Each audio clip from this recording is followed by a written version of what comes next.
Aha. Bu bog'i yeri ham o'sha qabriston uchun deb ajratilganmish senat qarori bilan. Lekin bugungi kunda shu bog'i endi daraxtlarni prezidentimizning qarorlari bor, uni kesib tashlash boshqa qilish mumkin emas asossiz ravishda. Har bir daraxt ekologiya tomonidan ro'yxatga Telefonda olinadi. olib ko'rsat agar xohlasang. Mana hozir orqadagi bog'larga fuqarolar aytyaptiki, ataylabdan mana shu daraxtlarni quritish maqsadida suv quyilmayapti.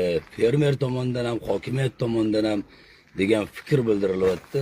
Bu aynan mana shu holat ekologiyaga dushmanlik, tabiatga xiyonat deb bilamiz. Agar shu holat shunaqa bo'ladigan bo'lsa, bu haqiqatdan mana hozir qurish arafasida turgandek, meni Agar nazdimda. xohlasang borib bunday ko'rsat. Mana hozir ko'rishinglar mumkin. Orqa tomonda aynan daraxtlar menimcha minglab daraxtlar bor. Kimga tegishli, buni egasi kim? Uni hokimiyat birpasda aniqlay oladi va suv quyilmayotganligini aytishmoqda. O'sha sun'iy ravishda bu daraxtlarni quritib, o'sha nimaga qabristonga ajratilgan bo'lsa, qabriston qilishmoqchi ekan.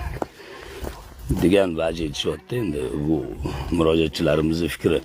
Aynan 1 minut aka, mana shu joyga oxirgi marta suv quyilganini kim ko'rgan? Boshqa quyilmagan bu yerga. Ha? Hech ham quyilmagan. Umuman suv quyilmagan. Odamlashtirib kelgandan beri quyilmayapti, bo'ldi, to'xtatilgan. Mana quriyapti, bu tegidan Quyilmayapti hammasi. oddiy o'tla ko'karyapti, u quriyapti. Chiroyli olma qiladigan joylar edi. Ana bexili mayda-mayda bo'lib qoldi. Umuman suv quyishmadi bexiliga. Ya'ni ataylabdan qurishini kutishmoqchimi? Qaraysiz, anaqa fermerdan tortib oldi yer. Bo'shatishga. Ha, fermerdan tortdi. Qaramayapti fermer. Qandaga to'laveramiz pulni anaqani shu hisoblab turmani nima diametridan mana o'lchar ekanda shunga kamskonni pul to'laverar ekan. Oxiri ham mana majbur bo'ldi fermer. Endi foydalanuvchi-da fermer.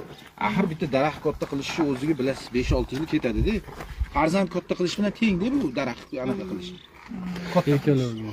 Demak, qanday qaraysiz bunga qanaqa qaraysiz kerak. daraxtlarni ham ataylabdan suv bermasdan quritish jarayonlari bor deyishmoqda. Gektar joy. Mana telefonni qarang, shu yerda yetim uyni ham dizishdi. Bizmaylar. Shu bola yoshgina bola o'lib ketdi. 5 ta bolasi qoldi. 3 oylik chaqalog'i qolgan. U kelin qayerga boradi? 5 ta bolasi bor.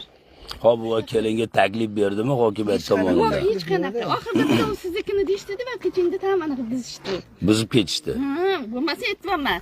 Yetimni ko'rpachasiga anaqa o'tirsaning haqqini to'lashing kerak. Yetimni haqqi yomon.